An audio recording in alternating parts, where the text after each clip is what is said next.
曾志臣今季一出就即刻贏啦。其實之前啊 Chris 哥冇解釋過，即係上季嘅季尾贏咗馬，點解咁耐先至出今季先出賽咧？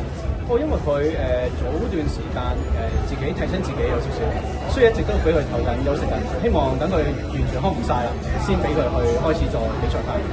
隻馬其實隔咗半年出賽啊，今場你自己賽前嘅信心係點？加上佢之前都正如你所講有少少 setback 啦。係啊，我哋係冇乜 expectation 咁，全部真係係，所以好開心，好開心。係啊，佢跑得好好。原先你自己估計個名次係點咧？我哋4名以內，我哋都覺得好好㗎啦。係啊。所以今日係非常開心。係，同埋頭先同你佢係有一段時間跑第尾㗎嘛，最後追上嚟嗰度非常之勁。係，係咪個檔位見到佢抽12檔都有啲？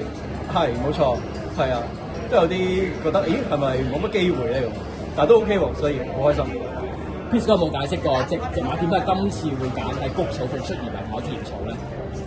佢又冇解釋過真係，佢只係安排㗎啦。不過我哋都唔會話點樣相信佢㗎啦，我哋係。咁啊，賽生賽打揀咗分非常之好嘅馬，翻嚟香港跑啦。佢跑3次已經贏咗2場啦。其實你哋最初揀呢匹馬翻嚟香港嗰陣時，即係點樣有咩緣分係揀到佢翻嚟嘅咧？其實因為我哋其實係呢個係我哋第一隻馬，所以我哋都係因為阿 Chris 咁而買呢隻馬，所以都係聽佢嘅 suggest 啦，係啊。咁我哋又覺得呢隻馬係幾好嘅，咁就買咗。你哋最中意呢匹馬邊方面咧？邊方面？係佢啊！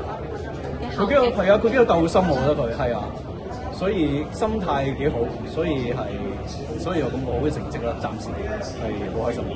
講一個名咧，張志臣個名就好靚，其實佢係個 idea 係點樣嚟嘅咧？個 idea 點樣嚟？係啦，個 idea 係點樣嚟？津字係中文意思係解達到啊嘛，達到呢樣嘢。啲神咧係即係 number one 啊呢啲咁咯，咁都係即係希望好意頭，希望佢場場都可以第一名咯，係啦。而家都已經2場第一，應該就好快會有咁多第一名。係，多謝。多謝晒。再一次恭喜晒賽生，多謝，thank you，thank you，thank you，thank you，thank you，thank you。